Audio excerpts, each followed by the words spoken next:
Bienvenidos a una nueva clase de fisiología. Espero que se encuentren muy bien y preparados para la clase que se viene, el sistema linfático.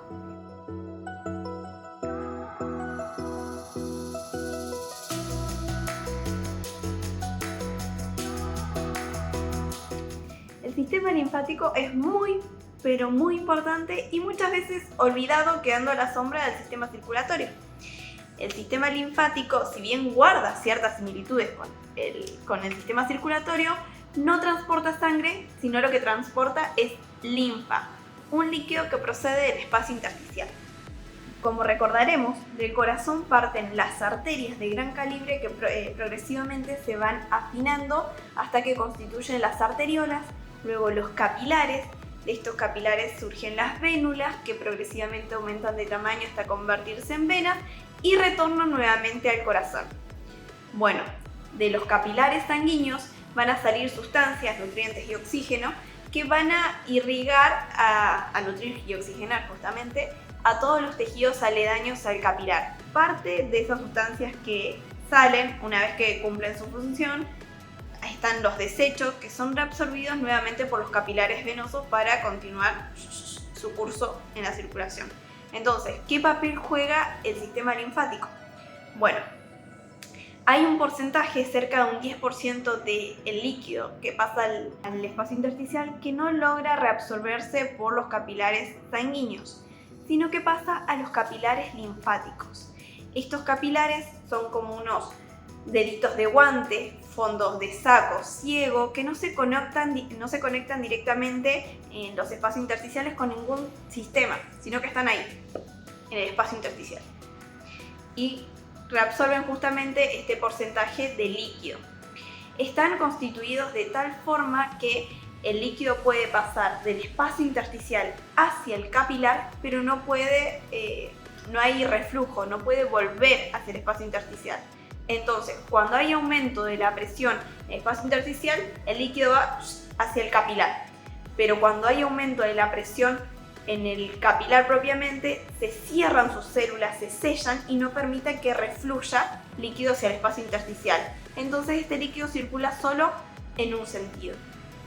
Progresivamente, estos vasitos linfáticos se van agrandando, se van aumentando de tamaño hasta que constituyen vasos linfáticos de mayor calibre y hasta que llegan a los dos vasos linfáticos principales, que son el conducto linfático derecho y el conducto torácico, que parte de la cisterna de Beckett, y ambos desembocan, a cada uno al lado que le corresponde, entre la vena subclavia y la vena yugular interna. Recordar que lo que es el conducto torácico derecho drena todo el hemicuerpo superior derecho, y lo que es el conducto torácico hace lo propio con toda la parte inferior del cuerpo y la mitad superior del cuerpo humano. Y entonces de esa forma logran pasar la linfa o lo que esté transportando al sistema circulatorio. Recordando un poquito lo que es la anatomía del sistema linfático, tenemos que los capilares linfáticos son de un diámetro ligeramente superior al de los capilares sanguíneos, y que los vasos linfáticos cuentan en su estructura con una especie de válvulas, como unas boquitas de pez, que cuando aumenta la presión, el músculo liso de los vasos linfáticos se distiende, abre las válvulas para luego contraerse, y eso va a ser lo que le da el sentido unidireccional a la linfa. En su trayecto, los vasos linfáticos se van a encontrar con los ganglios, que son estructuras ovaladas, reniformes, podríamos decir, porque recuerdan ligeramente a lo que son los riñones, encapsulados, que tienen una entrada, llegan los vasos linfáticos aferentes y luego en el otro extremo salen los eferentes.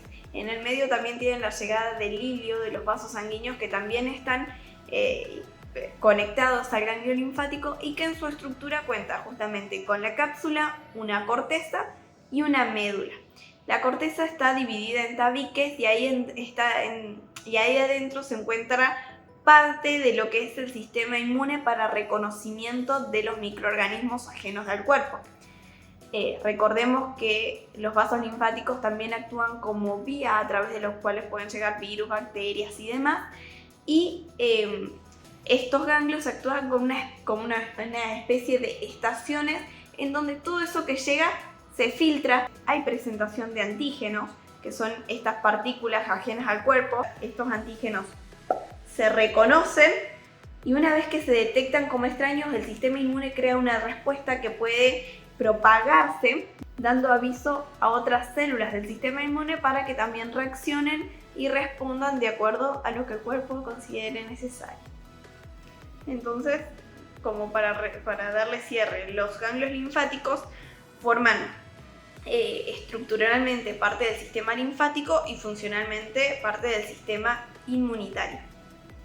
Y se van a ubicar en el trayecto de los vasos linfáticos formando cadenas o racimos. Hay alrededor de 450 ganglios linfáticos que están distribuidos en todo el cuerpo, pero principalmente en zonas como el cuello, axilas, abdomen, ingles. Y de hecho estas son las zonas donde clínicamente nosotros buscamos a la hora de buscar agrandamiento de un ganglio linfático para una patología, ya sea viral o bacteriana. Por ejemplo, el agrandamiento de los ganglios linfáticos está dentro de los criterios de Centor para clasificar una faringitis como bacteriana. También cuando se están buscando ciertas patologías como linfomas u otras, se buscan justamente adenopatías. Hay veces que los ganglios no necesariamente tienen que agrandarse en el marco de una patología. Hay veces que hay ganglios que se agrandan de forma reactiva, como por ejemplo al depilarse puede haber agrandamiento ganglionar, y también pueden quedar ganglios secuelarmente agrandados de forma reactiva, digamos, a una infección pasada. Como datazo, les dejo que hay ciertos tejidos que no cuentan con vasos linfáticos, como por ejemplo la piel, el sistema nervioso central o el endomisio de los músculos y huesos, pero sí cuentan con canales perilinfáticos que luego sí van a drenar a los vasos linfáticos. O en el caso del sistema nervioso central va a drenar al líquido cefalorraquídeo. Aparte de los ganglios, el sistema linfático también cuenta con una serie de órganos y tejidos que cumplen un rol inmunitario importante. Entre los órganos inmunitarios primarios, digamos, se encuentra, por ejemplo, el timo, que de ahí derivan los linfocitos T, y la médula ósea, que de ahí derivan los linfocitos B. Se llaman B porque viene del inglés, que es bone marrow. También están los órganos linfáticos secundarios, entre los que están justamente los ganglios, y tenemos también el vaso y el tejido linfoide asociado a mucosas, el MALT. El sistema linfático cumple entonces 3 funciones muy puntuales, bien caracterizadas. La primera ya la mencionamos y es el drenaje del líquido intersticial. Recordemos que dijimos que el líquido pasaba de los capilares al espacio intersticial y de ahí a los tejidos para que se nutran. Pero no todo este contenido puede ser recapturado por el sistema circulatorio, entonces ahí interviene el linfático. Y esto es muy importante porque hay muchas sustancias de alto peso molecular que no podrían reabsorberse de otra forma, como por ejemplo las proteínas. Y las proteínas, si no son reabsorbidas, generan presión oncótica ahí en el tejido que atrae el líquido y se generaría el linfedema. Sin esta función de recaptación del sistema linfático podríamos morir en 24 horas. La concentración de proteínas de la linfa es similar a la del líquido intersticial, aunque puede duplicarse o triplicarse cuando proviene del hígado o los intestinos, por ejemplo. La segunda función que quería comentarles es el transporte de grasa, ya que de los alimentos se absorbe también gran cantidad de grasa que va a pasar al sistema linfático. De hecho, después de una comida copiosa, el 2% de la grasa se encuentra dentro de la linfa. Cuando los enterocitos absorben lípidos, metabolizan estos triglicéridos y forman sustancias complejas llamadas kilomicrones que van a ser reabsorbidas por la linfa y van a circular por el sistema linfático hasta volcarse finalmente al sistema circulatorio. Entonces, como función, la linfa también juega un papel en la absorción de líquidos.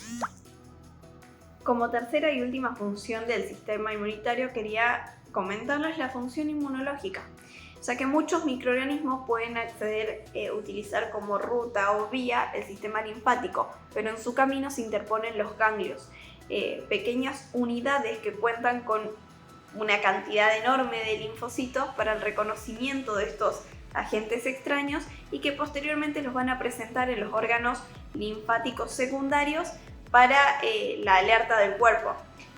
Ahí varias de las estructuras o unidades del sistema inmunitario se van a transformar para convertirse en activas e incluso se pueden generar anticuerpos de memoria para poder estar alerta ante un próximo ataque. Muy bien, sabiendo todo esto, ahora podemos hablar de algunas afecciones del sistema linfático, como por ejemplo el linfedema, que es un edema producto del sistema linfático. Cuando se obstruyen los vasos linfáticos, se genera retención de líquido que va a formar un edema local que suele ser duro. Eso quiere decir que cuando nosotros intentamos hacer el signo de Godet puede ser positivo al principio, pero luego se torna negativo. Y esta afección puede darse por traumas, por cirugías, por extracción local de ganglios linfáticos o incluso por afectaciones congénitas. Otra afectación que podemos mencionar es el linfoma, que vendría a ser la malignización de las células linfáticas, lo que produce aumento en el número de los linfocitos, pero lejos de ser provechoso y de tener más inmunidad, hay una deficiencia en inmunidad porque cuando hay un cáncer hay una replicación aumentada de un tipo de célula, pero que no es la adecuada, que no tiene un funcionamiento correcto. Hay que distinguir bien de lo que es el linfoma de la leucemia. El linfoma, por su parte, tiene una clasificación muy extensa que no vamos a ahondar, pero en rasgos generales hay aumento del tamaño de los ganglios, puede haber sudoración nocturna, disminución de peso, entre otros. Y la última patología que me gustaría comentarles es la filariasis o elefantiasis, que es la invasión del tejido linfático por un parásito. Este parásito es transmitido por el mosquito Culex y en América el más popular es la Wuchereria bancrofti, que es endémica en algunas áreas de Brasil, Haití, República Dominicana y Guyana, según la OMS, el informe del 2011. Entonces lo que produce es que la Wuchereria, el parásito, se mete en el sistema linfático, estanca todo el flujo, se genera linfedema que puede llegar a ser crónico con agrandamiento de los miembros implicados. Bueno, espero que estas clases les haya sido de utilidad, hayan logrado entender. Saben que si tienen alguna duda o alguna pregunta pueden dejarla en los comentarios que nosotros vamos a estar respondiendo y que tengan una buena jornada. ¿Y usted qué transporta? Espere y se lo diré. Una carga de lípidos procedente del intestino entrega a través de la vía linfática, luego por el conducto torácico y la vena yugular y finalmente los adentraremos en la circulación de la sangre.